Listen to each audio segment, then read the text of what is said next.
Winning is not about the trophy and the accolades. It's about the grind. It's about the obstacles. It's about the challenges. It's about the pain that you endure along the way for that 30 seconds of being able to either stand on the platform, be acknowledged by individuals that are close to you. And when that happens, your mind has to immediately shift back, because now you felt and tasted something that you could only get through winning. Are you willing to do it again? Everybody wants to win, but in order to know how to win, you gotta know how to lose, because you're gonna lose more than you're gonna win. But every time you lose, what do you gain from it? So every time I've lost, people say, you gotta jump right back up, get back right on your feet again. And I disagree with that. After you lose, or when you get knocked down, stay down there for a minute. Understand why you lost. What were the reasons? Why are you down here? Why did you lose? Why did you get knocked down? Because if you just jump right back up, you're gonna lose again and again, and you continue to lose the same way. So every time I lost, I stayed down for a second. Minutes, hours, days, weeks. But when I stood up, I was different. I was smarter. And when I lost again, I stayed down. I stood back up, stronger. When I lost again, stood up, I was more resilient. Now you start putting the pieces that are necessary to win over and over and over again. So if you lose and you jump right back up and you haven't really changed from that loss, you're never going to learn from it, and you're never going to really truly know the unforgiving race to greatness, because that's part of the unforgiving part, is the losing part. That part is unforgiving. But winning and losing wants to know what's inside of you. It wants to know what makes you tick. It wants to know what your desires are. It wants to know what your ego is. It wants to know what your limitations are. It wants to know what your mindset is. It wants to know everything about you, because winning does not lie. When you look in the mirror, you can lie and see what's on the surface. You cannot lie what's going on inside. And that's what people are not willing to see. The lies that are truly going on inside of them that are not allowing them to win over and over, sometimes even win once. You have to look. Winning requires you to go so far deep inside yourself. It's way beyond the surface. People will point out your weaknesses, but there's a big difference between your weaknesses and your flaws. Your flaws are your gifts, and people are so busy trying to deal with their flaws and change their flaws, when their flaws are actually allows them to stay in that race. Life and winning is a bunch of sprints within a marathon. And you can't see the end line. Like in a marathon, you know where the end line is. In winning, that race may have an end line, but there's another start line right after it. But people that are really driven, and this is not about money, and this isn't about fame. This is about, you could be winning as a school teacher, you could be winning as an entrepreneur, you could be winning in business, you could be winning as an athlete, as a waiter, whatever it is, a waitress, whatever it is.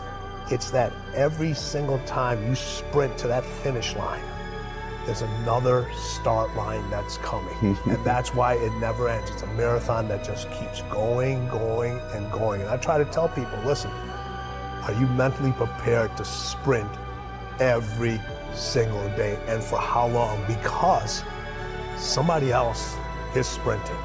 You don't want them to get what should be your win, ends up being somebody else's win. And everyone says hard work, no, we'll get you closer to that win. How many individuals have you known that you've outworked and they got that win? Winning has no loyalty to you. It has no loyalty to me. It has no loyalty to anybody.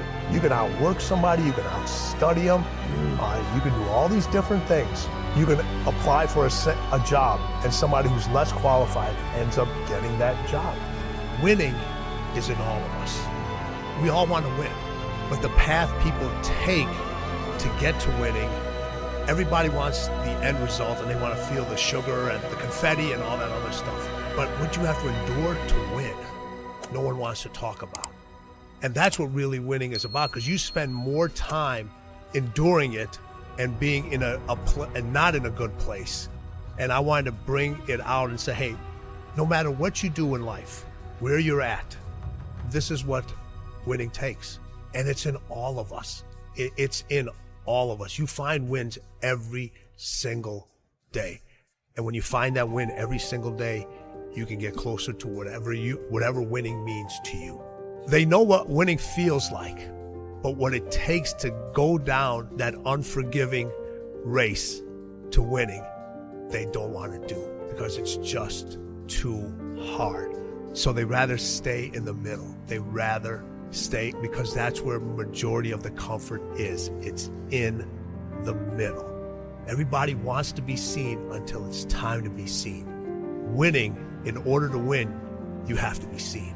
And once everyone can see you, you become a target.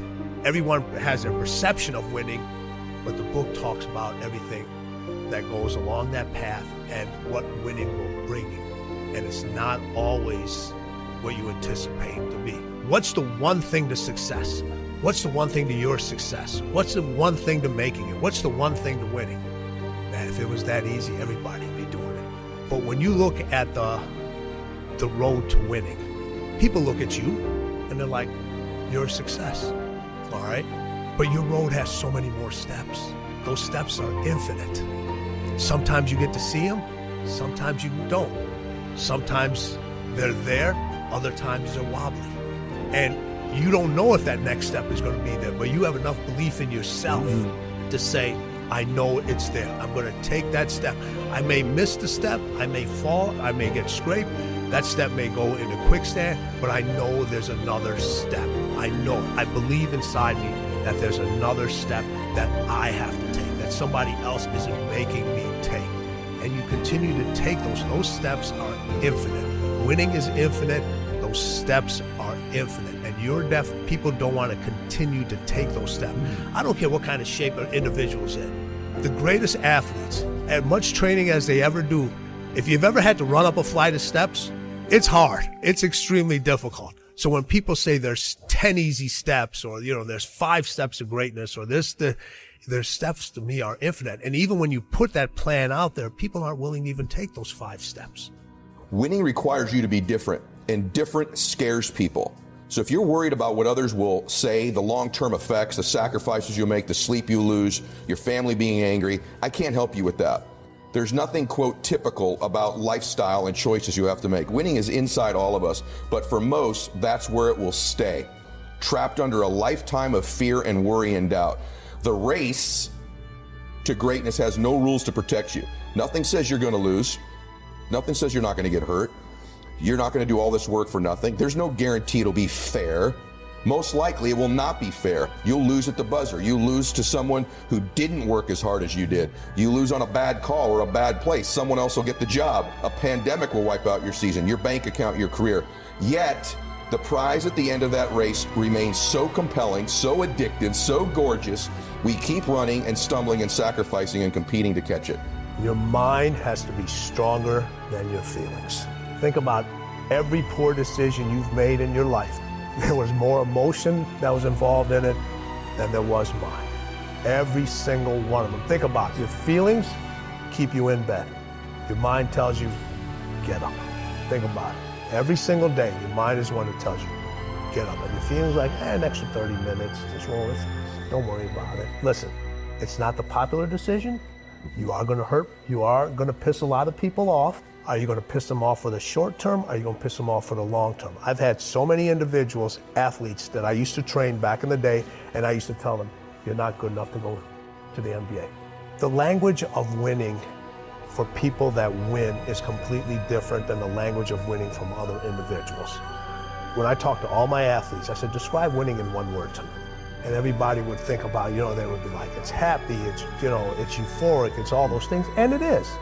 But those constant winners, their answers were, it's unpolished, it's uncivilized, it's nasty, it's hard, it's dirty, it's unforgiving. And then Kobe comes up and says, it's everything.